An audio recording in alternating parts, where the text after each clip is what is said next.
اس نے کبھی نہیں سوچا تھا زندگی یوں لمحے بھر میں بدل دی جائے گی۔ لمحے بھر میں وہ نور اسپن شاہ سے نور ازمیر شاہ بن جائے گی۔ اس نے آئینے میں اپنے سجے ہوئے روپ کو دیکھا۔ وائٹ کلر کا شرارہ جس پر گولڈن ورک کیا گیا تھا، اس کامدار شرارے میں وہ اتنی حسین لگ رہی تھی اور چہرے کا روپ ہی نرالا تھا۔ حسین آنکھوں میں عجیب خماری اتری ہوئی تھی۔ وہ بے پرواہ شخص کے پہلو سے اٹھ کر ابھی سارے حقوق اس کے نام کر کے آئی تھی اور اس وقت تک ایک مبہم سی مسکراہٹ بار بار اس کے لبوں کو چھوئے جا رہی تھی۔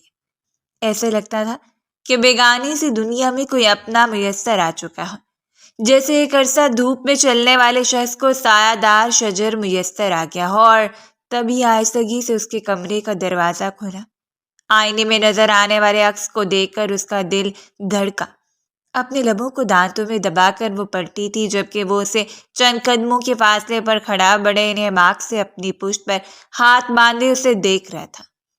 ایک بے نام سا حق وہ اس کے کمرے میں پہلی مرتبہ بغیر اجازت کے آیا، یعنی وہ تسلیم کر چکا تھا کہ اب اسے اجازت لینے کی ضرورت نہیں ہے۔ قدم قدم چلتا اس کے قریب آ کر اس کی دھڑکنوں کو بڑھائے جا رہا تھا۔ وہ بدگمان اور بے پرواہ سا شخص جسے ساری دنیا سے خدا واسطے کا بیٹھ تھا۔ بے اختیاری نور نے اپنی لرزتی ہوئی پلکوں کو جھکا لیا۔ اس میں اتنی ہمت نہیں تھی کہ مسلسل ازمیر شاہ کے چہرے کو دیکھتی رہتی۔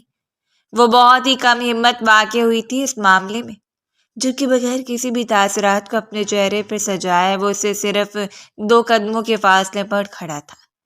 نکاح مبارک۔ وہ محترمہ، فائنلی آپ اور آپ کے سربراہان نے مجھ پر ایک اور احسان کر ہی دیا۔ اس نے حیران ہو کر اپنے شوہر کے چہرے کو دیکھا، جو کچھ دیر پہلے اس کے شوہر کے درجے پر فائز ہوا تھا۔ چارے کے باوجود وہ کی طنز تلاش نہیں کر پائی اور ہلکا سا مسکراتی۔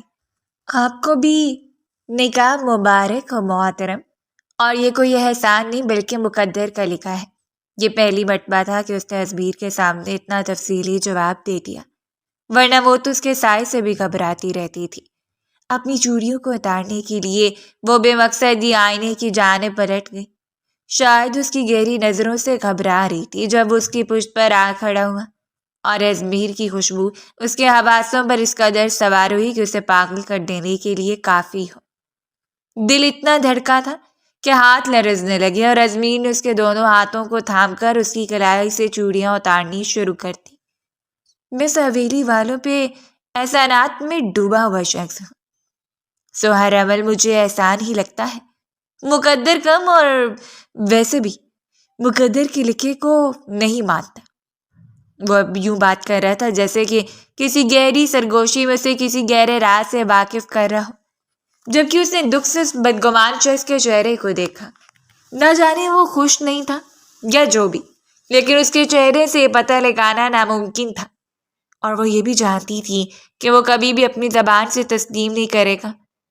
شاید بات بدلنے کے لیے یا ماحول میں چھائی کشیدگی کو کم کرنے کے لیے اس نے آئینے میں اس کا عکس دیکھا۔ پیاری لگ رہی ہیں آپ، اور اس شخص کے لبوں سے نکلے اس کے ایک جملے سے اسے یقین ہوا تھا کہ وہ حقیقتاً پیاری لگ رہی ہے۔ حسین آنکھیں بے مقصد ہی افسردہ ہونے لگی جب اس نے اپنی پاکٹ سے ایک چھوٹی سی ڈبیا نکالی۔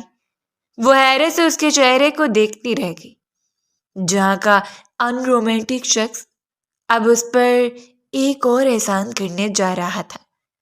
ڈبیا کھول کر ایک نازک سے انگوٹھی نکال کر اس کے دائیں ہاتھ کو پکڑ کر اٹھی، اس کی انگلی کی زینت بنا دی، اور پھر اس کی آنکھوں میں جھانکتے ہوئے مبہم سا مسکرایا، جیسے کسی حسین ہوا کے جھونکے نے اس کے جسم سے ٹکرا کر اسے سے اشار کر دیا ہو۔ امی نے کہا تھا کہ منہ دکھائی میں پہنا دوں تمہیں، ورنہ میں غریب سے شخص کہاں ہیرے کی مہنگی انگوٹھی افورڈ کر سکتا ہوں۔ یا اللہ، یہ شخص اور اس کی بدگمانیاں۔ وہ بے مقصد ہاتھ چڑھا کر دور ہونے لگی، جب اسے پوچھ سے تھام کر اپنے قریب کرتے ہوئے وہ اس کے چہرے پر ہلکی سی پھونک مار کر اسے دیکھتا رہ گیا۔ اگر میرے ساتھ چلنا ہے تو ان خاردار جھاڑیوں سے گزر کر جانا پڑے گا۔ اور نور کی آنکھیں آنسوؤں سے لب لب بھرنے لگی تھیں۔ اس حویلی میں اس کے ساتھ کس طرح کا رویہ اختیار کیا جاتا ہے، اس بات سے ازمیر شاہ واقف تھا، اور بھلا کون نہیں واقف تھا اس بات سے۔ اس کے باوجود آج اس کے اتنے خاص دن پر بھی جب خدا نے اسے ازمیر شاہ سے سونپ دیا، وہ شخص ابھی بھی وہ باتیں کر رہا تھا جو باتیں صرف اس کا دل جلا رہی تھی۔ وہ اسے اپنے اتنا قریب کیے کھڑا تھا کہ دل کی دھڑکنیں ہی اس کے سینے میں انتشار برپا کرنے لگی۔ اس سے پہلے کہ وہ کچھ کہتا، دھاڑ سے کمرے کا دروازہ کھلا اور ہانیہ اندر آ کر اندر کے منظر کو دیکھ کر جلن سے سرخ ہو گئی۔ حد ہوتی ہے بے شرمی کی، یہ تمہارا ذاتی کمرہ نہیں ہے جو یہاں آ کر تم اپنے سو کال شوہر کے ساتھ رومانس بھی جاری کر چکی ہو۔ ویسے انسان کو اتنا بھی بھوکا نہیں ہونا چاہیے، اپنے سینے پر بازو باندھتے وہ کہہ گئی تھی، اور بے اختیاری خود کو دور کرتے اس نے ازمیر سے فاصلہ قائم کر لیا۔ ازمیر نے پلٹ کر ہانیہ کے چہرے کو دیکھا اور پھر ایک خاموش نظر اس کے وجود پر ڈال کر کمرے سے نکل گیا۔ ازمیر کے سامنے اپنی تذلیل پر وہ بے تحاشا سرخ ہوئی تھی۔ ایسی کوئی بات نہیں ہے، اس نے اپنی جانب سے بات بنانا چاہی تاکہ ہانیہ اس سب کو چچی جان کے ذہن میں نہ انڈیلتے اور پھر اس پر جو ستم جاری ہوتے، وہ یہ سب برداشت کرنے کے موڈ میں نہیں تھی۔ ہانیہ نے آگے بڑھ کر سختی سے اس کے بازو کو دبوچ لیا۔ تم جانتی ہو، تم انتہا درجے کی منحوس عورت ہو جس کی منحوسیت پوری حویلی پر چھائی ہوئی ہے۔ امی ٹھیک کہتی ہیں، اب دیکھنا تمہارا یہ سو کار شوہر جو تمہیں اپنا تو چکا ہے تمہاری اسی منحوسیت کا شکار ہو کر مر جائے گا۔ اور اس نے دونوں ہاتھ ہانیہ کے سینے پر رکھ کر اسے خود سے دور دھکیل دیا تھا۔ خبردار، اپنی زبان سے ایسے الفاظ بھی مت نکالنا ہانیہ۔ اس کا دل جس قدر لرزا تھا صرف وہ جانتی تھی، اور اس نے ہانیہ کے چہرے کو دبوچ کر سوار کرتے ہوئے کمرے سے باہر نکال کے اپنے دھڑکتے ہوئے دل کو سنبھال کر وہیں کرسی پر ٹک گئی۔ یا اللہ، وہ اور اس کی منحوسیت کب اس کا پیچھا چھوڑے گی؟ یہ سیاہ سائے جو بچپن سے اس کے ارد گرد منڈلا رہے تھے اب اسے حقیقت میں خوفزدہ کرنے لگے تھے۔ وہ بے تحاشا رو رہی تھی۔ بچپن سے اس کے ماں باپ کا انتقال ہو گیا، وہ چچی کی سربراہی میں آ گئی۔ اس کے چچا وقار احمد کے اس گھر میں چلتی تو تھی، لیکن وہ اس قابل نہیں تھے کہ اپنی بھتیجی کے حق میں آواز اٹھا لیتے، اور ویسے بھی ان سے ایسی کوئی بھی امید لگانا ہی بیکار تھا۔ اور چچی نے تو باقاعدہ اس کا نام منحوسیت کے دائرے میں شامل کر رکھا تھا۔ کوئی بھی نیا کام کرنا ہو، کوئی بھی نیا کپڑا لینا ہو، وہ ہمیشہ اس بات سے پرہیز کرتی تھی کہ اس کا سایہ کبھی بھی ان چیزوں پر نہ پڑے۔ اگر اس حویلی میں کوئی اس کے ساتھ تھا تو وہ صرف اس کی پھپھو تھی، جہارا بیگم، جو جوانی میں ہی بیوگی کی چادر اوڑھ کر دوبارہ اس حویلی میں آئی اور اپنے ساتھ اپنے ننھے ازمیر کو بھی لے کر آئی تھی۔ جہارا بیگم کی شادی ان کے چچا زاد سے ہوئی اور اس حوالے سے حویلی میں ان کے چچا زاد کا بھی حصہ تھا، سو وہ بھی حصہ دار تھی، اور ویسے بھی اپنے باپ کی جائیداد ازمیر کے نام تھی، لیکن اس کے باوجود اس کے ماموں، اس کی ممانی اور باقی کزن کے لیے صرف ایک تحقیر آمیز وجود بن کر رہ گیا، جو نہ صرف ان کے ٹکڑوں پر پلتا تھا بلکہ انتہا کا بدتمیز اور منہ پھٹ بھی سمجھا جاتا۔ اور یہی وجہ تھی کہ وہ بچپن سے سنجیدگی کے لبادے میں لپٹا ہوا شخص اپنی ذات کو محدود کر چکا تھا۔ اس حویلی میں کیا ہوتا اس میں کوئی سروکار نہیں تھا۔ ویسے تو اپنی تعلیم مکمل کرنے کے بعد اس نے اپنے ماموں زاد سکندر کے ساتھ مل کر آفس بھی جوائن کر لیا تھا، اور ممانی کے بیٹے سکندر سے زیادہ ذہین اور محنتی انسان ثابت ہوا، لیکن پھر بھی ممانی سے کبھی بھی مقام حاصل کرنے دے سکتی تھی جو کسی سکندر کا تھا، اور سکندر کی نظر میں بھی وہ ہمیشہ سے اس آفس کا ایک معمولی ورکر تھا، اور ان باتوں نے اسے اتنا بدگمان کر دیا کہ وہ اپنی ذات سے نفرت کرنے لگا۔ وہ تو سارے رشتوں سے جان چھڑوا لینا چاہتا تھا، اپنی ماں کو لے کر ایک الگ گھر میں ایک نئی زندگی کا آغاز کرنا چاہتا تھا، لیکن اس کی ماں نے اپنی محبت کا واسطہ دے کر اس کے پیروں میں زنجیریں ڈال دیں اور اپنی بھتیجی جو کہ اس حویلی کی بیٹی تھی اس کے ساتھ اس کا نکاح کر کے حویلی کے ساتھ اس کا ایک اور رشتہ جوڑ دیا، اور اس بے ضرر سی معصوم لڑکی کے ساتھ جوڑ کر بھی وہ اپنے اندر کی سنجیدگی اور سختی کو کم نہیں کر پایا۔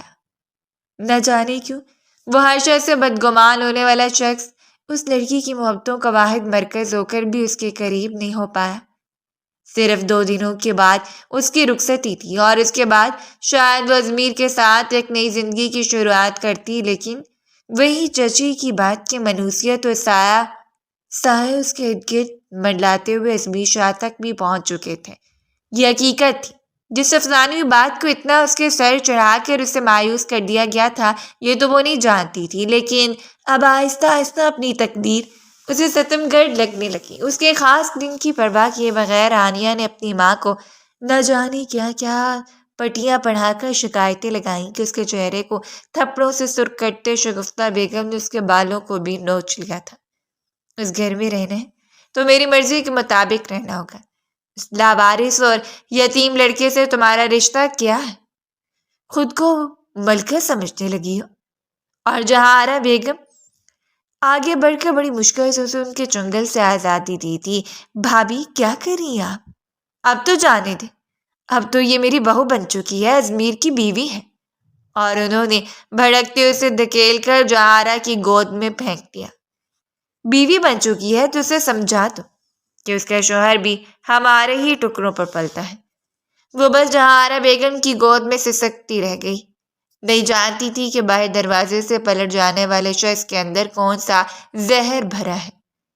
تم نے سے اپنی بہو تو بنا لیا جہارا، میری بیٹیوں کو پیچھے کر کے تم نے سے اپنی ازمیر کے لیے چنا تو ہے، لیکن یاد رکھنا یہ سیاہ مقدر والی لڑکی تمہارے بیٹے کی جوانی کو نگل لے گی۔ اور جہارا اندر تک تڑپ گئی۔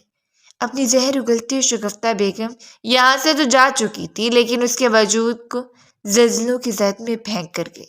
حالانکہ سب لوگ جانتے تھے کہ انہوں نے ازمیر اور ہانیہ کے رشتے کے لیے کتنے ہاتھ پاؤں مارے۔ ان کی دلی تمنا تھی کہ ہانیہ یا مائرہ میں سے کوئی ازمیر کی بیوی بننے، چاہے وہ زبان سے اقرار نہیں کرتی تھی، لیکن ان کا دل جانتا تھا کہ ازمیر جیسا شہزادہ صرف مقدر والوں کے حصے میں آتا ہے۔ لیکن اب جو کچھ ہو گیا اسے برداشت کرنا بھی تو آسان نہیں تھا۔ گاڑی نکال کر حویلی سے باہر نکل گیا، جیسے اس کے اندر کسی نے دھواں بھر دیا ہو جو اس کے لیے گھٹن کا باعث بن چکا ہو۔ بچپن کے سارے حالات تمڑ ڈمٹ کر اس کے ذہن میں آ رہے تھے جب سے وہ اس گھر میں آیا تھا۔ نامحسوس طریقے سے شگفتہ بیگم اور وقار صاحب نے اپنے بچوں سے اس کا مقابلہ لگا لیا، مہمانوں کے سامنے اسے پیش کرتے ہوئے یوں ظاہر کرنا جیسے کہ وہ بہت بڑا احسان کر رہے ہوں۔ اور تب سے ایک انجانی زہر اور نفرت اس کے دماغ میں پلنے لگی۔ صرف 2 دنوں کے بعد وہ اس کی زندگی میں چلی آتی اور پھر اس کے بعد بہت سے سوالیہ نشان اٹھنے لگتے۔ حالانکہ کسی حد تک اس نے ماں کو راضی کر لیا تھا کہ وہ علیحدہ گھر میں شفٹ ہو جائے گا، لیکن پھر بھی اسے رخصتی تک کا انتظار تھا۔ یہ یہاں نہیں رہے گا، ہمارا بھائی مر چکا ہے اور ہمارا اس کے ساتھ کوئی رشتہ نہیں۔ اپنے تایا کی کرخت آواز ابھی تک اس کے سماعتوں پر سوار تھی، جس نے اس کی رات کی نیند کو بھی نوچ لیا تھا۔ وہ 6 سال کا معصوم بچہ جو اپنی ماں کے پہلو میں سمٹ کر انہیں خوفزدہ نظروں سے دیکھ رہا تھا، اور اس وقت بابا کی یاد اسے بے چین کر گئی۔ زمین شاہ کا اکلوتا اور لاڈلا بیٹا جس سے وہ گرم ہوا بھی نہیں لگنے دیتے تھے، ان لوگوں کی نظر ہو گیا جو بات بھی کرتے تو اس کا سینہ چھلنی کرتے تھے۔ اور رات کے اندھیرے میں برستی بارش کے ساتھ اس نے اپنی ماں کو اس گھر سے نکلتے ہوئے دیکھا۔ اس وقت اس کے چھوٹے ماموں بھی حیات تھے، یعنی کہ نور کے والد عصمت صاحب، اور انہوں نے اسے پناہ دی۔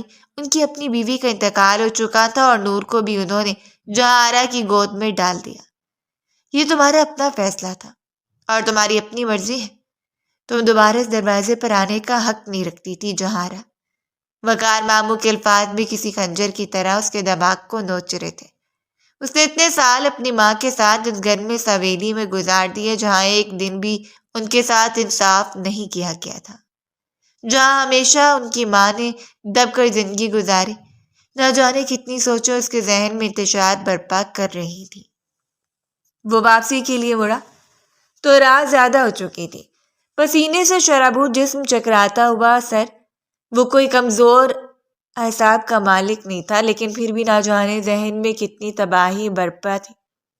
اور اسی کشمکش میں سامنے سے آنے والی گاڑی کو جیسے دیکھ ہی نہیں پایا۔ اس کی خوشیوں کو کسی کی نظر لگنے والی تھی یا جو بھی، اچانک سامنے سے ہونے والی تیز ہارن نے اس سے اسٹیئرنگ گھما۔ گاڑی پوری کی پوری مڑ گئی۔ وہ اپنا وازن برقرار نہیں رکھ پایا اور ایک زوردار تصادم ہوا۔ وہ چند گھنٹے پہلے کا دولہا جو کسی کے حقوق اپنے نام منتقل کر چکا تھا، کسی کی دھڑکنوں کا مکین بنا بیٹھا تھا، اپنی بند ہوتی آنکھوں سے سامنے موجود دھندلے منظر کو دیکھ رہا تھا۔ بے ساختہ اس کے لبوں سے التجا کی تھی، یا اللہ اسے ابھی زندگی چاہیے، اس کی ماں کا کوئی سہارا نہیں ہے۔ جہارا بیگم کا شفیق چہرہ اس کی نظروں کے سامنے لہرایا، اس کی آنکھیں بند ہوتی جا رہی تھی اور بند ہوتی آنکھوں سے پہلے اس نے جو منظر دیکھا وہ کونے میں کھڑی اس نے دیکھتی ہوئی بے بس لڑکی تھی، اور اسے یقین تھا اس کا بھی اس حویلی میں اس کے سوا کوئی نہیں ہے۔ اس کا دل شدت سے التجا کر رہا تھا، ابھی اسے کچھ اور جینا ہے، ابھی کسی کا ہاتھ تھام کر بہت حسین سپنوں کا آغاز کرنا ہے، ابھی تھوڑی مہلت درکار ہے۔ ازمیر کا ایکسیڈنٹ ہو گیا، ہاسپٹل سے کال آئی ہے، ہمیں فوراً نکلنا ہوگا۔ وقار صاحب نے دروازے سے جھانکتے ہوئے جہارا بیگم کو خبر دی تھی اور وہیں دھک سے رہ گئی۔ منحوسیت تمہارے سیاس آئے ازمیر کو نگل لیں گے۔ نہ جانے کتنی باتوں نے اس کے ذہن پر حاوی ہو کر اسے ساکت کر دینے میں کوئی کسر نہیں چھوڑی۔ یا اللہ، اپنے منہ پر ہاتھ رکھنے سے سرگوشی کی اور سر مسلسل نفی میں ہلاتے ہوئے وہ اپنی آنسوؤں کو ٹپکنے سے روک نہیں رہی تھی۔ شگفتہ بیگم نے طنزیہ نگاہوں سے اس کا چہرہ دیکھا۔ وقار جہارا بیگم کو سہارا دے کر لے کر چلے گئے اور وہ وہیں بیٹھی رہ گئی۔ ٹھیک کہتی امی، تم پھپھو کے بیٹے کو بھی نکلو گی، ابھی کچھ دیر پہلے نکاح ہوا اور اب ازمیر کے ایکسیڈنٹ کی خبر آ گئی۔ خدا کا واسطہ ہے دوسروں کی زندگیاں برباد کرنے چھوڑ دو۔ زہر اگلتی ہوئی ہانیہ اس کے وجود کو اچکولوں کی زد میں چھوڑ کر کمرے سے چلی گئی تھی اور بے ساختہ اپنے سر کو گھٹنوں پر رکھ کر بے تحاشا رو پڑی۔ 2 دنوں کے بعد اس کی رخصتی تھی۔ وہ اس کی بیوی کے درجے پر فائز ہو چکی تھی اور وہ شخص کسی مصیبت میں تھا، بھلا دل کا ایسے مضطرب نہ ہوتا۔ اللہ جی پلیز نہیں۔ بے بس لبوں کی خاموش التجا، بے اختیار ٹوٹنے والے آنسو، نہ جانے وہ کتنی دیر چپ چاپ روتی رہی۔ اس کی التجائیں اپنے عروج پر تھیں، اس کی سرگوشیوں صرف اپنے پروردگار سے تھی۔ اس نے بس ازمیر کی زندگی چاہی تھی، اس کی خوشیاں۔ وہ چاہتی تھی کہ وہ ان سب کی زندگی سے دور چلی جائے، لیکن خوشیاں ان سب کی آغوش میں سمٹ جائیں۔ کافی دیر ہونے کے بعد وہ اٹھی اور وضو بنا کر آئی۔ جائے نماز بچھاتے اس نے پھر سے اسی التجا کی شروعات کی تھی، یا اللہ ازمیر، اور بڑا دل سے نکلنے والی دعا کیسے قبولیت کا درجہ اختیار نہ کرتی۔ پروردگار تو 70 ماؤں سے زیادہ چاہنے والا ہے، اور اس کے بعد تو ماں باپ بھی نہیں تھے، اسے تھوڑی اضافی محبت درکار تھی۔ تقریباً 2-3 گھنٹوں کے بعد وقار صاحب اور جہارا بیگم کے ساتھ ہی وہ ہاسپٹل سے واپس آیا۔ اس کے پاؤں میں فریکچر ہوا تھا، ماتھے پر بھی تھوڑا سا زخم، لیکن پروردگار کا لاکھ شکر تھا کہ اس کی جان بچ گئی، وہ خطرے سے محفوظ تھا۔ جیسے ہی جہارا بیگم کمرے میں داخل ہوئی، اسی وقت جائے نماز سے اٹھی، سرخ آنکھوں سے اس نے دھڑکتے ہوئے دل سے جہارا بیگم کو دیکھا تھا اور انہوں نے آگے بڑھ کر اسے اپنے ساتھ لگا لیا۔ کچھ نہیں ہوا میری جان، کچھ بھی نہیں ہوا، بس اللہ کا شکر ادا کرو۔ وہ ان کی اس کی تکلیف کو بہت اچھی طرح سمجھ سکتی تھیں۔ جان تو ان کی بھی حلق میں اٹک گئی تھی، لیکن پھر بھی پروردگار کا لاکھ شکر تھا، اس نے ان کے سہارے کو کچھ نہیں ہونے دیا۔ جا اور اس کے لیے سوپ بنا کر لیا، اسے اس وقت تمہاری ضرورت ہے۔ اسے مطمئن کر کے کچن میں بھیجنے کے بعد وہ دوبارہ اپنے بیٹے کے پاس چلی گئی۔ ان کا اپنا سر چکرایا جا رہا تھا۔ اتنے بڑے ذہنی دھچکے کے بعد انہیں خود آرام کی ضرورت تھی، لیکن ان کے لیے ہمیشہ کی طرح اپنا بیٹا مقدم تھا۔ اس رات وہ شدید تکلیف میں رہا، اس کے بازوؤں پر بھی چوٹیں تھیں اور پاؤں کی وجہ سے چلنے سے بھی قاصر تھا۔ اس کی اذیت بھرے چہرے کو دیکھ کر وہ نم آنکھوں سے اسے دیکھتی ہوئی کمرے سے نکل گئی۔ اسے کچھ کھلانے کے بعد جہارا بیگم نے دوا دے کر دوبارہ سونے کے لیے کہہ دیا اور وہ رات تو نہایت بے چینی سے گزری۔ اگلی صبح تک وہ پھر بھی کچھ بہتر تھا۔ اس حادثے کی وجہ سے رخصتی کو بھی کچھ وقت کے لیے مؤخر کر دیا گیا، حالانکہ شگفتہ بیگم نے اسے خاص روکا تھا کہ اسے بار بار ازمیر کے کمرے میں جانے کی ضرورت نہیں ہے، لیکن پھر بھی جانتی تھی کہ مشکل گھڑی میں اس کا ازمیر کے پاس ہونا نہایت ضروری ہے۔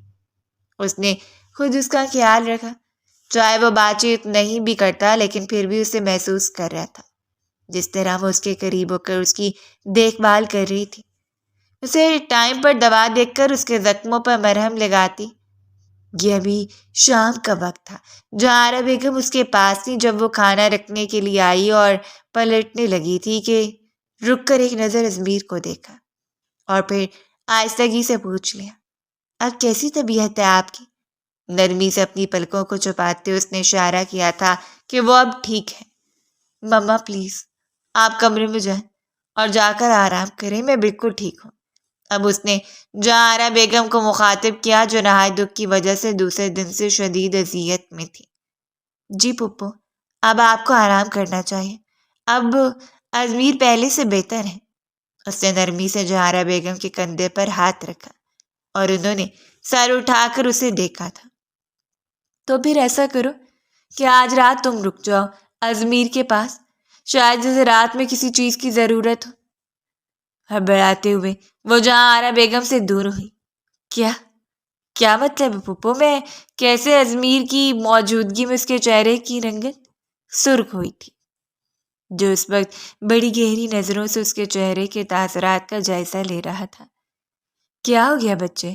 ازمیر تمہارا شوہر ہے، اس کے پاس کیوں نہیں رک سکتی تم؟ انہوں نے الٹا سوال دہرا دیا۔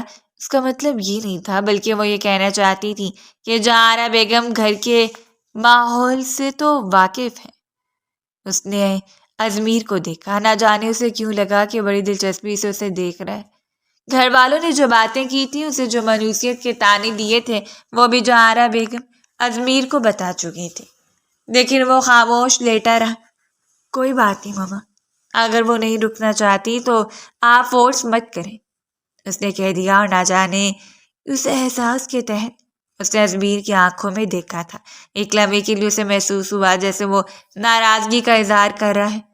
ٹھیک ہے، میں رک جاتی ہوں، لیکن آپ جائیں پپو، آپ جا کر آرام کریں۔ اپنے چہرے کے طرف گری ہوئی لٹوں کو کانوں کے پیچھے اڑستے اس نے نرمی سے کہہ دیا، اور جہارا بیگم نرمی سے اس کے گال تھپتھپا کر کمرے سے نکل گئی۔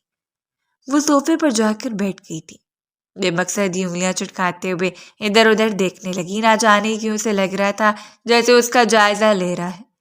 اور پھر کچھ ہی دیر کے بعد ازمیر کی نظر بچاتی اس نے ازمیر کو دیکھا اور گویا اس کی چوری پکڑی گئی۔ وہ یک ٹک نور کے چہرے کو دیکھ رہا تھا۔ اب وہیں بیٹھی رہو گی یا میرے قریب آ کر تھوڑی تیمارداری بھی کرو گی؟ آہستگی سے مسکراتی اسے گہری نظروں سے دیکھ کر وہ کہہ گیا، اور سر چہرے کے ساتھ اپنے لبوں کو دانتوں میں دبا کر وہ پوری آنکھیں کھول کر اسے دیکھنے لگی۔ کیا مطلب ہے؟ آپ دوا لے چکے ہیں، اب سو جائیں۔ نہیں، میں نہیں سو رہا، ذرا میرے قریب آؤ اور میری شرٹ کے بٹن کھولو۔ اور شخص کی بے باکی پر وہ سر کوتے ہوئے اٹھ کھڑی ہوئی۔ ازمیر آپ کتنے بدتمیز ہیں۔ اور بمش کو اٹھتے ہوئے اس نے بیڈ گراؤنڈ سے ٹیک لگا لی، اور اس کے بعد وہ کھل کر مسکرایا تھا، جو اپنی بڑی بڑی آنکھوں سے اسے گھور رہی تھی۔ حالانکہ یہ لفظ تم پر جچتا ہے، جو تم اپنے شوہر کے لیے استعمال کری ہو۔ ازمیر نے اسے شرمندہ کرنا چاہا۔ اس نے سر جھکاتی ہوئی معذرت کی تھی۔ ذرا میرے قریب آؤ، پھپھو کی بھتیجی نے تیمارداری کی ذمہ داری اٹھائی ہے تو کرنی تو پڑے گی۔ تم نے کیا سوچا تھا صرف کمرے میں میرے پاس صوفے پر سو جاؤ گی؟ ایسا تو ہرگز نہیں ہے محترمہ، میں تو اپنے قریب سونے والوں کو ساری رات جگاتا ہوں۔ وہ باقی سے اسے ایک آنکھ دبا کر ہی اسے ایک بار پھر کام جانے پر مجبور کر چکا تھا۔ ازمیر کا یہ روح پہلی مرتبہ دیکھ رہی تھی۔ بظاہر سنجیدہ نظر آنے والا شخص ایسا تھا، وہ سوچ بھی نہیں سکتی تھی۔ اس کا مطلب رومانس پر وہ بار بار اسے سرخ کر کے اس کا جائزہ لے رہا تھا۔ مجبور ہو کر اپنے کانتے قدم اٹھاتے اس کے قریب چلے آئے اور بستر سے 2 قدم کے فاصلے پر کھڑی اسے سوالیہ نظروں سے دیکھتی رہی۔ اور قریب آؤ، اتنا قریب کہ تمہارے ہاتھ میں شرٹ کو چھونے لگے۔ چہرے میں سنجیدگی سجاتے ہوئے زمانی باتیں کر رہا تھا، اور اس لڑکی سے بعید نہیں تھا کہ وہ رونا شروع کر دے۔ گھبرائی سی حسین مورت نہ جانے کیوں اس کے دل کو اچھی لگ رہی تھی۔ یہ شرٹ کے بٹن کھولو اور میرے سارے زخموں پر مرہم لگا دو تاکہ مجھے آرام مل جائے اور میں سو جاؤں۔ اس بار اس نے صاف لفظوں میں کہا تھا۔ ڈرتے ڈرتے اس کے قریب بیٹھ کے آہستگی سے اپنے کانتے ہاتھوں کو اٹھا کر اس نے ازمیر کی شرٹ کے بٹن کھولنے چاہے، لیکن ازمیر کی گہری نظریں اسے کچھ بھی کرنے نہیں دے رہی تھی۔ پلیز اپنی آنکھیں بند کر لیں، اس نے ملتجی نظروں سے ازمیر کو دیکھتے ہوئے التجا کی اور وہ ذرا سا مسکرایا تھا۔ میں کیوں اپنی آنکھیں بند کروں؟ Izmir please. اس کی آنکھیں بے وجہ بھیگنے لگیں۔ وہ اسے کس مشکل میں ڈال چکا تھا، اس مشکل کے تو وہ قابل ہی نہیں تھی، اور اسے راحت بخشنے کے لیے ازمیر نے اپنی آنکھوں کو بند کر لیا۔ وہ اب نرمی سے اس کی شرٹ کے بٹن اتار رہی تھی جب ہانیہ اور ماریا دونوں بیک وقتی کمرے میں داخل ہوئی۔ ہانیہ کے ہاتھ میں کانپ رہے تھے، جس میں شاید اس نے گرم دودھ رکھا ہوا تھا۔ جب سے وہ گھر پر تھا، دونوں لڑکیوں کا اس کے ارد گرد منڈلانا جاری تھا، اور ان دونوں کو اس طرح دیکھ کر وہیں کھڑی رہ گئی۔ ازمیر نے اپنی آنکھوں کو کھولا اور چہرہ موڑ کر ان کی جانب دیکھا تھا۔ اس کی بیوی تو یوں انہیں دیکھ رہی تھی جیسے کہ اس کے اندر سے کسی نے روح کھینچ لی ہو اور بس کھوکھلے جسم کو لے کر کسی نے مجمد کر دیا ہو۔ تم یہاں کیا کر رہی ہو اور یہ سب کیا ہو رہا ہے؟ ہانیہ نے تیز نظروں سے اسے دیکھ کر کہا، اور ماریا تو منہ پر ہاتھ رکھ کر کھڑی تھی۔ اسے جتنا بڑا صدمہ لگا وہ بیان کرنا ہی ناممکن تھا۔ اپنے کانپتے ہوئے لبوں کے ساتھ وہ کتنی دیر سوال کا جواب ڈھونڈتی رہی۔ جب ازمیر نے کری نظروں سے ان دونوں کو دیکھا تھا، حالانکہ یہ سوال اسے کرنا چاہیے کہ اس کے شوہر کے کمرے میں بغیر اجازت کے تم دونوں کیا کر رہی ہو؟ میاں بیوی کی کوئی پرائیویسی ہوتی ہے؟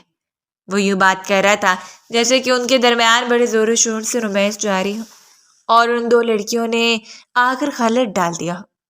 اس کے بدمزہ سے تاثرات دیکھ کر نور کی تو جان حلق میں اٹک گئی۔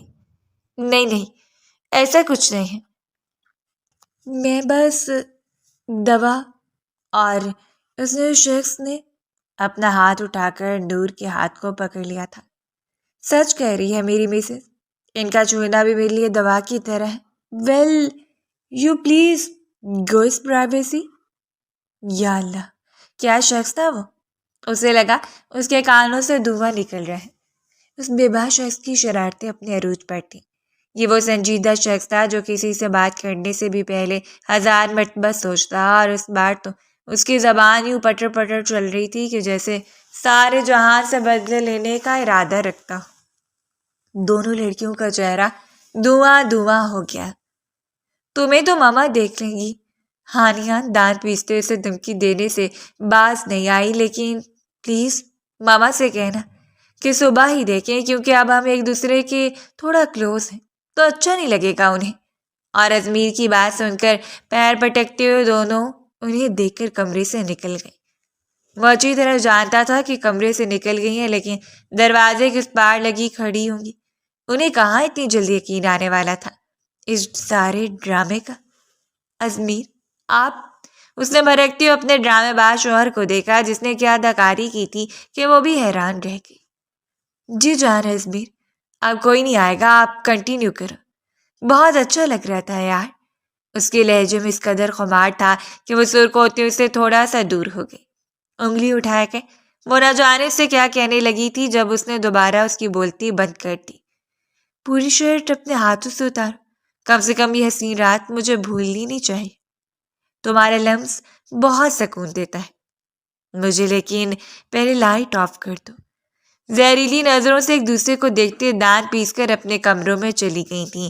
صبح سب سے پہلے اپنی ماں کو یہ خبر دینے والی تھی، بلکہ یہ خبر تو اب وہ حویلی کے کونے کونے میں پھیلا دینے والی تھی کہ اس بے باک اور بے شرم لڑکی نے رخصتی سے پہلے ہی ازمیر کو اپنا آپ سونپ دیا۔ وہ بھلا یہ کیسے برداشت کر سکتی تھی؟ دیکھا تم نے ازمیر کی بےتابی؟ بھلا یہ سب میرے ہوتے ہوئے اسے کیسے مل سکتا ہے؟ ہانیہ تو بھڑکتے ہوئے اپنے بالوں کو نوچ کر کمرے میں ادھر سے ادھر ٹہل رہی تھی، جبکہ ماریا نے اپنا موبائل اٹھا لیا۔ آج کل اس نے باہر تعلقات بنا لیے تھے اور انہیں سے بات کر کے اب وہ ازمیر کے غم کو بھلانا چاہتی تھی۔ صبح ماما سے بات کریں گی اور پھر دیکھیں گے کیسے اسے چپکتی ہے۔ یہ نکاح ختم نہ کروا دیا تو میرا نام بھی ہانیہ نہیں۔ بیڈ پر بیٹھتے ہوئے اس نے حتمی فیصلہ کر لیا تھا، اور صبح اس فیصلے کو سامنے عملی جامہ پہنانا تھا۔ آپ بالکل پاگل ہو گئے ازمیر، میں صبح پھپھو سے آپ کی شکایت کروں گی۔ آپ ایسا کیسے کر سکتے ہیں؟ اس کی بھیگی ہوئی آنکھوں کو دیکھ کر ازمیر ذرا سا سنجیدہ ہوا۔ سب سے پہلے تو تمہیں اتنی سیریس ہونے کی ضرورت نہیں ہے۔ یہ سب کچھ میں نے انہیں دکھانے کے لیے کیا ہے، اور دوسری بات، پھپھو کو نہیں پوری دنیا کو جا کر بتا دینا۔ میں تمہارے شوہر ہوں اور تم پر حق رکھتا ہوں۔ اگر چاہوں تو ابھی اپنی ماں دانستہ طور پر دورا چھوڑ کے وہ آنکھیں موند کر بیڈ گراؤنڈ سے ٹیک لگا گیا اور اسے ناراض ہوتے جا کر صوفے پر لیٹ گئی تھی۔ باہر میں گئے اس کے زخم اور باہر میں گئی اس کی تکلیف۔ اس شخص نے اس کے لیے مشکلات کھڑی کر دی تھی، آج صبح وہ سب کا سامنا کیسے کرے گی؟ اور اسے صرف اسی بات کی ٹینشن تھی۔ منہ پھلا کر کروٹ بدل کر لیٹتی مونا جانے کتنی دیر سوچتی رہی، جب تک اسے کمرے میں بھاری سانسیں سنائی نہیں دی۔ اس نے پلٹ کر اسے دیکھا تھا، وہ معصوم سے چہرے والا شخص گہری نیند میں سو چکا تھا۔ اٹھ کر بیٹھتے ہوئے مونا جانے کتنی دیر اسے دیکھتی رہی۔ سوتے ہوئے جس قدر معصوم لگ رہا تھا، حقیقت میں بالکل بھی اتنا نہیں تھا۔ آہستگی سے قدم اٹھا کر اس کے قریب چلی آئی، اس کی شرٹ کا بٹن اپنے کانپتے ہوئے ہاتھوں سے کھول کر اس کے سارے زخموں پر مرہم لگاتی جا رہی تھی، لیکن نامحسوس طریقے سے کہ اسے پتہ نہ چلے، جبکہ مقابل کی بے چینی بتا رہی تھی کہ وہ سوتے ہوئے بھی اس کے لمس کو محسوس کر رہا ہے۔ وہ رات اس کے کمرے میں گزار کر صبح اس کے بیدار ہونے سے پہلے ہی فرار ہو گئی، لیکن وہی ہوا جس کا اسے ڈر تھا۔ صبح ناشتے کی ٹیبل پر ہی شگفتہ بیگم نے ہنگامہ کھڑا کر دیا۔ جہاں آپا، آپ اچھی طرح جانتی ہیں کہ گھر میری دوسری بچیاں بھی رہتی ہیں۔ ویسے آپ سے مجھے اس بے شرمی کی امید نہیں تھی۔ ان کے دونوں بیٹیوں نے جو آگ ان کے ذہن میں لگائی تھی، وہ آگ اب اس پوری حویلی میں لگانا چاہتی تھی۔ وہ بھلا کیسے برداشت کر سکتی تھی کہ ان کے ہوتے ہوئے نور کو اس کا حق مل جائے، یا وہ سب کچھ پالے جس کی وہ حقدار ہے؟ ہرگز نہیں۔ سونو نے وقار صاحب کے سامنے اچھا خاصا ہنگامہ کھڑا کر دیا۔ میری طبیعت ٹھیک نہیں تھی اور نور ازمیر کے پاس رک گئی تھی۔ آپ جانتی ہیں کہ ازمیر کے زخم ابھی مکمل طور پر ٹھیک نہیں ہوئے، ابھی تو ٹھیک طرح سے چل بھی نہیں سکتا۔ کانپتے ہوئے ہاتھوں سے سر جھکائے وہ بظاہر تو ناشتہ کرنی تھی، لیکن خدا جانتا تھا کہ ایک لقمہ بھی اس کے حلق سے نہیں اترا تھا۔ میری بچیوں نے سب کچھ اپنی آنکھوں سے دیکھا ہے۔ وقار صاحب، ہانی اور ماریا دونوں جب اسے پھپھو زاد سمجھتے ہوئے دوا دینے کے لیے گئیں تو وہ دونوں کمرے میں بے باک حرکتیں کر رہے تھے۔ یا اللہ، یہ دن دیکھنے ضروری تھے۔ سب کے سامنے اپنے بارے میں ایسے الفاظ سنتے ہوئے چپ چاپ ہی اٹھ کر کمرے میں چلی گئی، لیکن اپنے پیچھے اس نے شگفتہ بیگم کی بہت ساری باتوں کو سنا تھا۔ وہ اسے چیخ چیخ کر بدکردار لڑکی کہہ رہی تھی، وہ لڑکی جو حویلی کے لڑکے بہلانے بسلانے سے بھی باز نہیں آتی، اور وہ ہرگز نہیں جانتی تھی کہ اونچی اونچی آوازیں ازمیر کے کمرے کی حدود کو پھلانگ کر اس کے کانوں تک جا رہی ہیں۔ بے چینی سے پہلو بدلتے ہوئے سب کچھ سن رہا تھا، سب کچھ سمجھتے ہوئے اسے اندازہ ہو رہا تھا رات وہ اتنا اسے دور کیوں تھی کہ اس کے قریب آنے پر گھبرائے جا رہی تھی۔ ایک اذیت اس کے اندر اترتی چلی گئی۔ وہ دونوں ایک دوسرے کا سہارا تھے، یعنی حقیقت تھی کہ ان دونوں کا ایک دوسرے کے علاوہ کوئی ہو ہی نہیں سکتا۔ جہاں بیگم نے خاموشی اختیار کر لی۔ پوری حویلی میں صرف اس سے باتیں سنائی جا رہی تھی۔ وقار صاحب خاموش تھے، لیکن تسلیم انہوں نے بھی اپنی بیوی کی بات کو کر لیا تھا۔ اگلے 2-3 دنوں تک وہ چلنے پھرنے کے قابل ہو گیا۔ اب وہ پہلے سے بہتر تھا۔ بڑی شدت سے اس لڑکی کا منتظر تھا جو پچھلے 2-3 دنوں سے اسے نظر ہی نہیں آیا۔ شاید لوگوں کی باتوں سے گھبرا گئی تھی یا اسے ناراض تھی، لیکن اس کا دل اس سے ملنے کے لیے بے چین تھا۔ اس وقت بھی وہ سیڑھیاں اتر کر نیچے آ رہا تھا جب اسے لاؤنج میں کتاب کھول کر بیٹھی نظر آئی اور اپنی پشت پر ہاتھ باندھتے ہوئے اس کے قریب آ گیا۔ بانو سی خوشبو کو اپنے ارد گرد محسوس کرتے نور نے چونکتے ہوئے سر اٹھایا اور اسے دیکھ کر حیران ہوئی۔ کتاب رکھ کر وہ فوراً ہی اٹھ کھڑی ہوئی تھی۔ آج سیاہ رنگ کی شلوار قمیص میں وہ بہت دلکش لگ رہی تھی۔ ازمیر نے بڑی فرصت سے اس کے چہرے کا جائزہ لیا۔ 2 دنوں سے کمرے میں نہیں آئی، حال دریافت نہیں کیا، دل میں رخصتی کا خوف تو نہیں بیٹھ گیا محترمہ؟ ابھی بھی مسکراہٹ کو مبہم سے اپنے لبوں پر پھیلائے سے عجیب نظروں سے دیکھ رہا تھا۔ اب کیسی طبیعت ہے آپ کی؟ ملا کر اس نے پوچھ ہی لیا۔ وہ اس پر ہلکا سا جھکا ہوا تھا۔ کل ماما کے ساتھ اپنے گھر میں شفٹ ہو رہا ہوں۔ وہ اسے اپنے ارادوں سے آگاہ کر رہا تھا۔ وہ بس اسے دیکھتی رہ گئی۔ بھلا کیوں؟ اور اس کے سوال پر نہ جانے ازمیر کے چہرے پر کتنے رنگ بکھرے۔ تھک گیا ہوں یہاں رہ کر، یہاں موجود لوگوں کی نفرتیں برداشت کر کر کے اب مجھ میں سکت نہیں رہی کہ ان کی نفرت برداشت کروں۔ سو اپنے ماما کو لے کر اپنے گھر جاؤں گا، اپنی دنیا میں جہاں صرف سکون ہوگا، نہ کسی کا احسان، نہ کوئی احسان فراموش۔ پچھلے 2-3 مہینوں سے مسلسل یہی کر رہا تھا۔ اپنے باپ کا حصہ تو اس نے اپنے تایا کے حلق سے نکال لیا تھا، اور سب سے پہلے اپنے گھر کی فکر تھی۔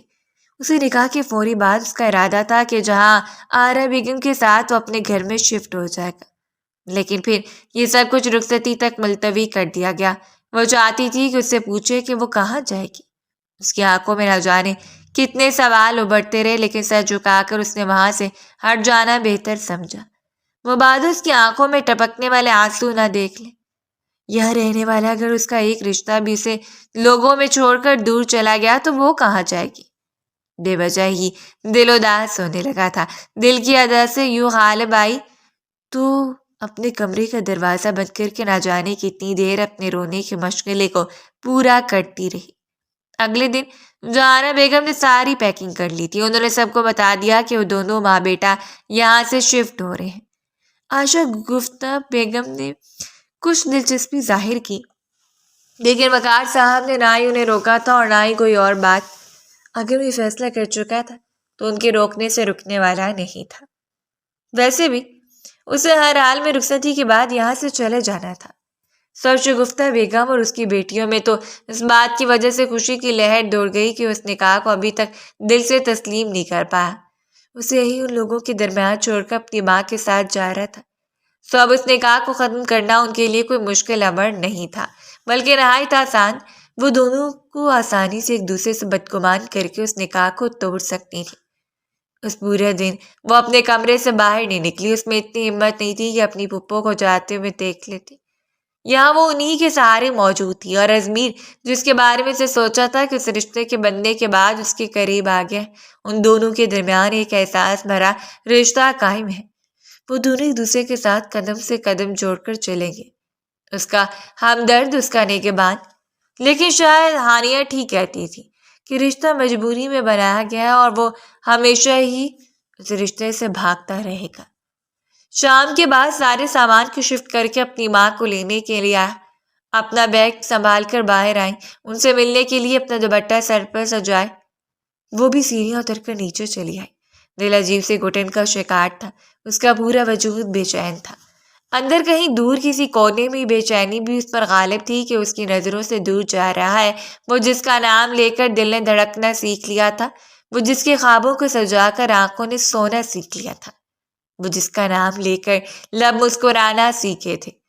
لاؤنج میں سب موجود تھے، سگریٹ سلگا کر بیٹھے، اور سلمان کسی کی پرواہ کرنے والا نہیں تھا۔ وہ تو مطمئن بیٹھا تھا، اچھا ہوا کہ اس کے راستے کا کانٹا نکل گیا۔ اب وہ کھلے دل سے اپنے باپ کے پیسوں پر عیاشی کرتا، اور کوئی پوچھنے والا بھی نہیں تھا۔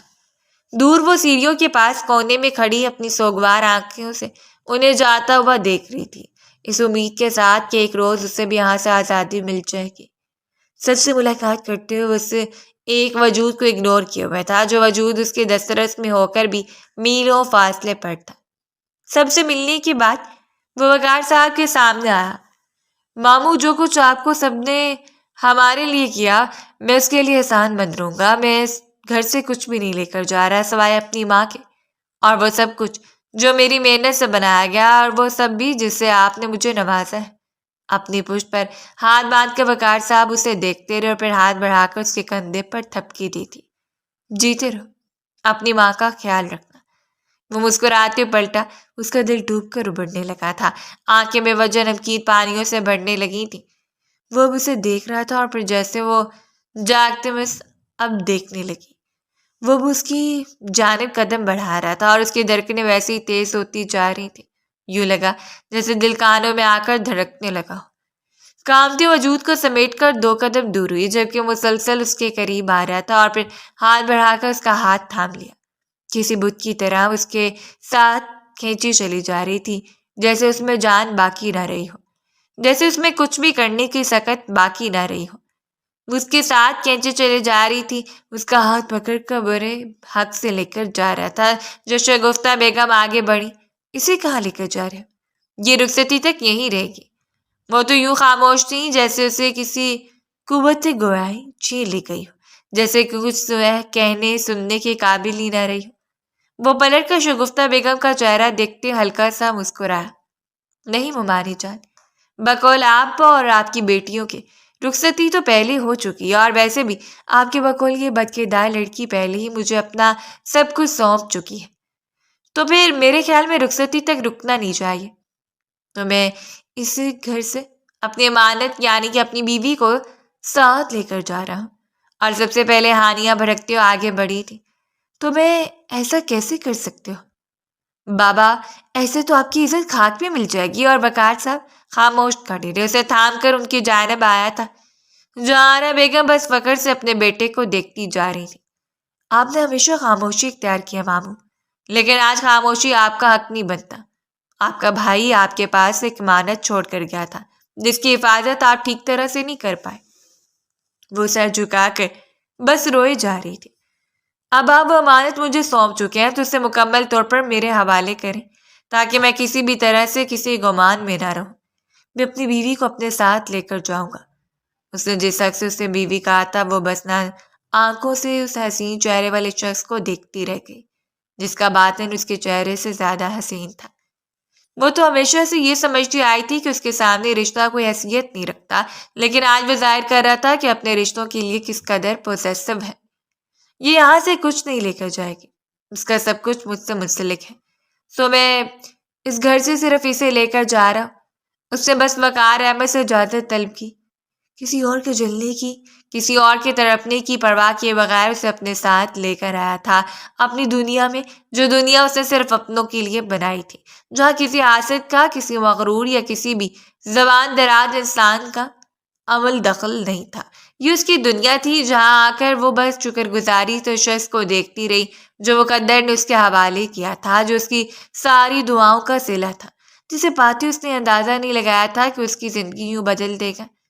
ازمیر شاہ اس کا ہاتھ تھام کر اسے اپنی دنیا میں لے آیا تھا، اور یہ کوئی چھوٹی بات نہیں تھی، بہت بڑی بات تھی، خاص طور پر ان دلوں کے لیے جو محبت کے لیے بنائے گئے ہیں، خاص طور پر وہ دل جو قابل محبت ہیں۔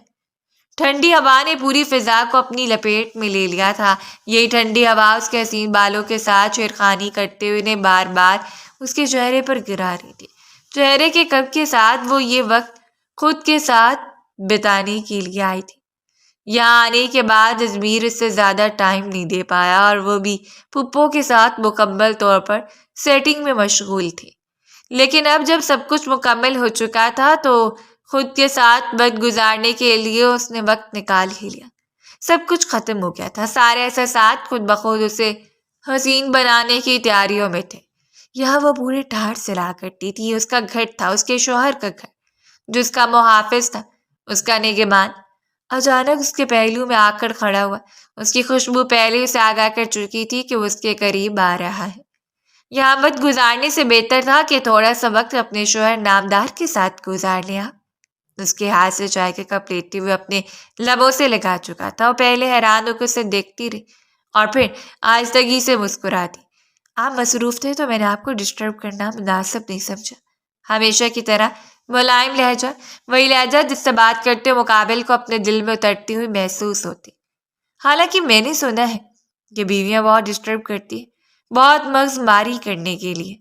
میں تو تیار تھا، لیکن اچھا ہے تمہیں اتنی بات چیت کا شوق نہیں ہے۔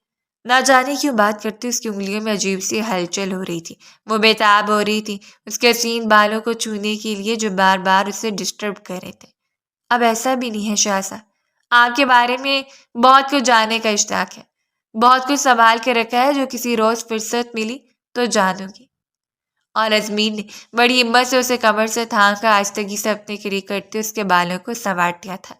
دل اس قدر شدت سے دھڑکا گویا ایک دوسرے کے سینے میں دھڑک رہے ہوں، اور وہ ایسے شخص کی بے باکیاں اور وہ ایسے جلد بازی پر اترنے والے شخص ہمیشہ وہ کرتا تھا جس کی اسے توقع نہ ہو۔ لیکن اس کے لیے ایک حسین لباس پہن کر دلہن بن کر میرے کمرے میں آنا پڑے گا، تاکہ مجھے معلوم ہو کہ آفیشیلی طور پر آپ میری مسز کے حقوق و فرائض سر انجام دے رہی ہیں۔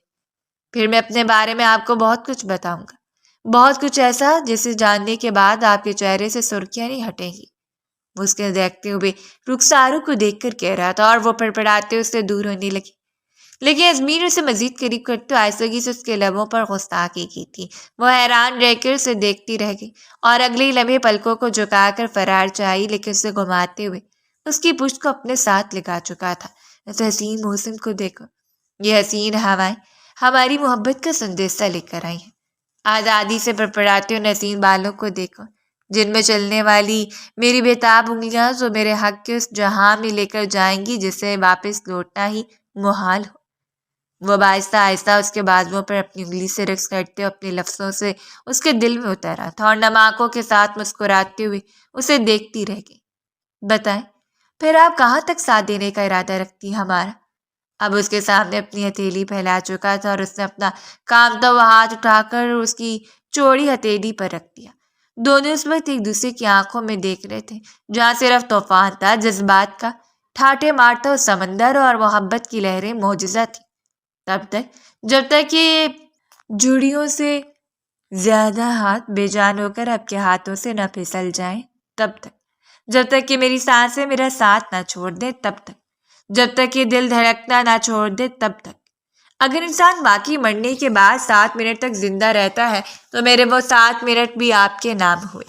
شاہ صاحب اتنے حسین اقرار کے بعد اپنے دامن کو چھڑا کر وہاں سے بھاگتی چلی گئی تھی، لیکن اس شخص کو یوں سے اشار کر دیا تھا جیسے کہ اسے کائنات کی ہر چیز مل چکی ہو، جیسے اس کے ارد گرد رقص کرنے والی ہوائیں سے مبارکباد کا نذرانہ پیش کر رہی ہوں اور انہیں اپنے وجود کے ساتھ لپٹائے وہ مسکرا کر رہ گیا۔ اگر کسی کو محبتوں سے نوازا جائے تو بدلے میں محبت میسر آتی ہے جن کا ہم صرف تصور کر سکتے ہیں۔ اگر مقدر کے لکھے ہوئے کو مان کر اپنے دل سے لگا لیا جائے تو کاتب تقدیر ہمارے مقدر میں وہ حسین راہیں لکھ دیتا ہے جن کی منزل بھی بے حد حسین ہوتی ہے۔ اس روز وہ اس کے پہلو میں آ کر سجی تو نہ جانے کتنی نظریں رشک زدہ رہ گئیں۔ آج شگفتہ بیگم بھی کچھ زیادہ ہی اس پر صدقے واری جا رہی تھی۔ ان سب لوگوں کا خود پر مہربان ہونا وہ سمجھ سکتی تھی۔ ان سب کی وجہ ازمیر تھا۔ وہ اب اپنے گھر کی ہو چکی تھی، اب ان کے محتاج نہیں رہی، اس لیے اب وہی لوگ چاپلوسی پر اتر آئے تھے جو کل اس کے سب سے بڑے دشمن تھے۔ ہانیہ تو اب بھی اسے زہریلی نظروں سے دیکھتے ہوئے پلٹ گئی، لیکن اسے کسی کے ہونے نہ ہونے سے کوئی فرق نہیں پڑتا تھا۔ اس کے پہلو بیٹھا وہ شخص اسے پا لینے کے بعد شکر گزار تھا رب کا اور اپنی ہلکی پھلکی جسارتوں سے اسے بےتاب کیے ہوئے تھا۔ اس کے بستر پر بیٹھ کر اپنے عروسی لباس کو پھیلائے اپنے دھڑکتے ہوئے دل کو سنبھالے بیٹھی تھی۔ آج دلہن بن کے اس پر جو روپ آیا تھا وہ شخص اسے دیکھ کر پاگل ہو جانے والا تھا۔ کافی دیر سے اس کا انتظار کر رہی تھی، جس کی سلطنت میں ملکہ کی حیثیت سے موجود تھی۔ جو کافی دیر کے بعد دروازہ کھل کر اندر داخل ہوا تو اس نے بے ساختہ اپنی پلکوں کو جھکا لیا۔ دل آنے والے لمحات کا سوچ کر ہی بےتاب عورت ہتھیلیاں پسینے پسین بھیگنے لگی تھیں۔